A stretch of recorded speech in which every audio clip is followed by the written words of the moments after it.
was taking Central Park. Tribute to Donna, and I took a picture of him. And I usually imagined as my photography business name. And I changed it, put parentheses around the I and signifying images photography, so it's like a play on words.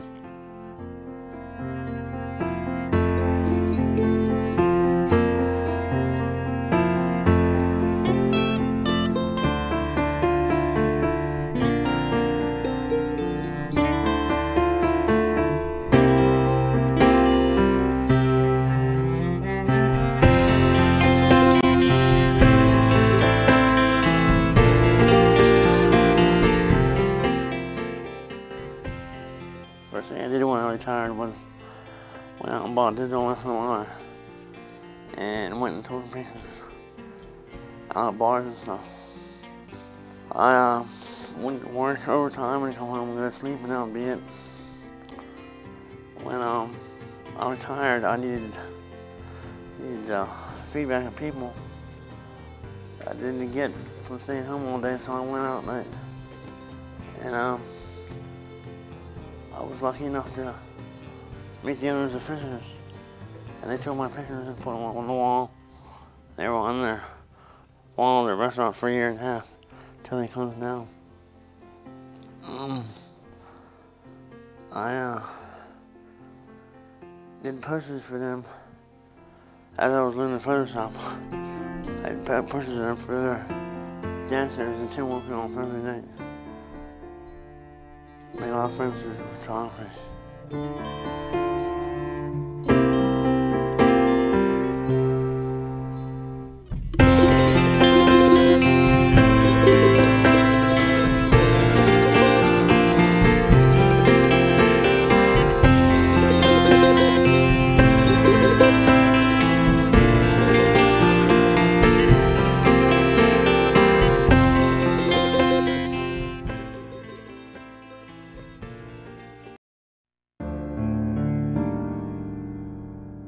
Here in '98, and my wife passed away in '99. She had epilepsy and she had a seizure, and had a heart attack while she was having a seizure. We planned to settle down. I planned to retire here, and that all changed when I came home one day and found her. First thing I thought was, what am I going to do with the rest of my life? How am I going to get through the rest of my life?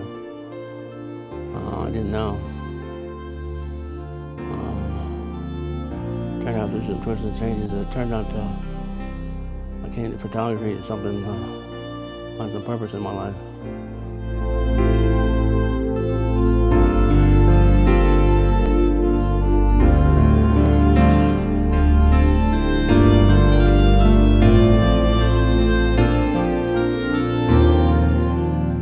I was depressed for 2 years after that.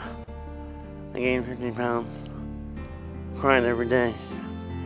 I decided after 2 years I'll go back to the gym and get back in shape and get back into the swing of things. So I went back to the gym and trained for 8 months on the elliptical trainer. I got that heel firm, I couldn't run anymore. And it was low impact. And I lost 15 pounds. And I was feeling pretty good about myself. And that's when I was diagnosed with Parkinson's.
having trouble sleeping at night, like my right arm or right leg would tingle, and if they wanted to go somewhere. And I would walk, and that's when I walked, my right arm wouldn't swing back and forth, the way it normally does a normal person. My right leg would drag as I got tired during the day. And I would limp at the end of the day. I went to my family doctor in Seaton for x-rays and CAT scans and whatever. Finally made an appointment with a neurologist. In 5 minutes he diagnosed I had Parkinson's.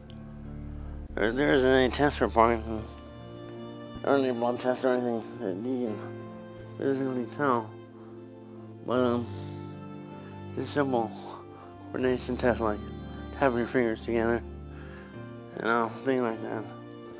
All I have to take, well, you can see, it's like a sample, about 15 different medications I have to take.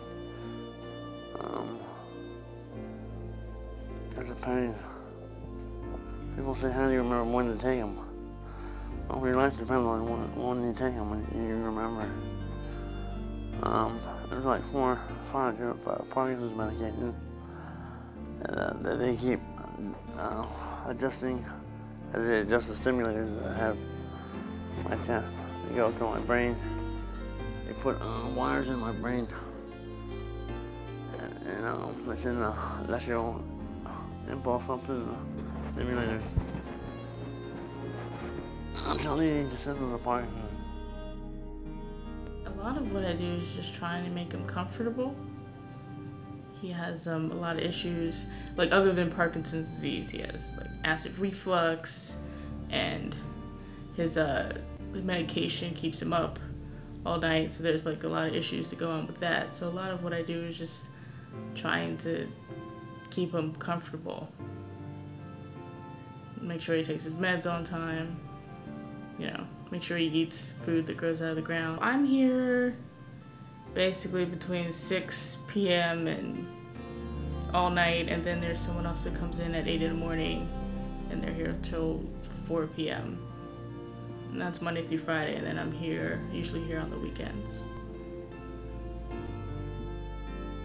I think after my mom died, he started to take more time off for the first time ever. He probably took like a month off, and he actually had time to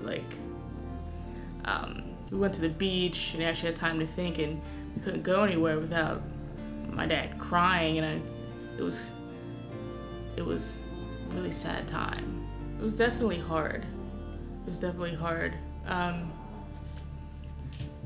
I guess my sister probably took it harder, because it seemed to affect her like more immediately. My dad. How do I explain him? I've never known him to be a social person. He worked at a job that he hated for a really long time. And now that he can't work there anymore, he finally gets to do something that he loves to do. But he obviously has a lot of difficulty, with doing it. So I think a major lesson that I learned from my dad is that you should probably do what you love to do when you can do it.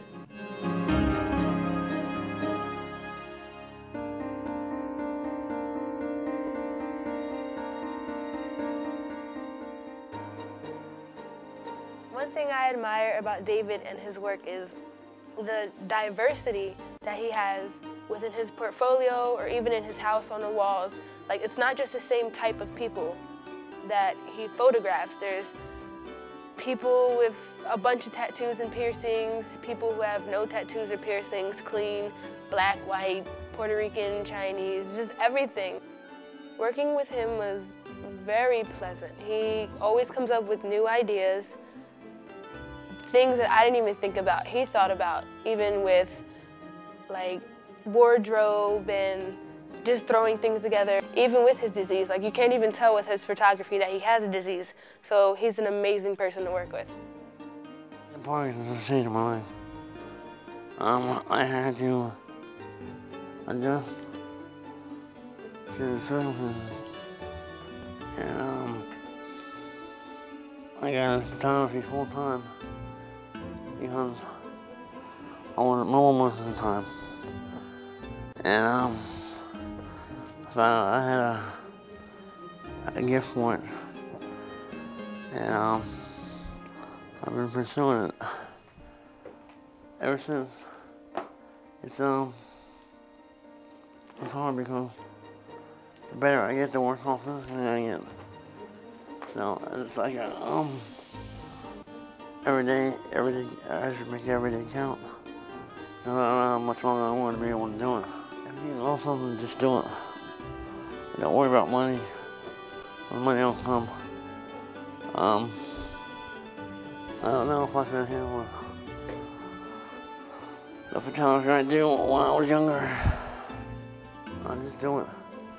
Like if you want to be a photographer, don't talk about it, just go out and take pictures. That's a photographer to me.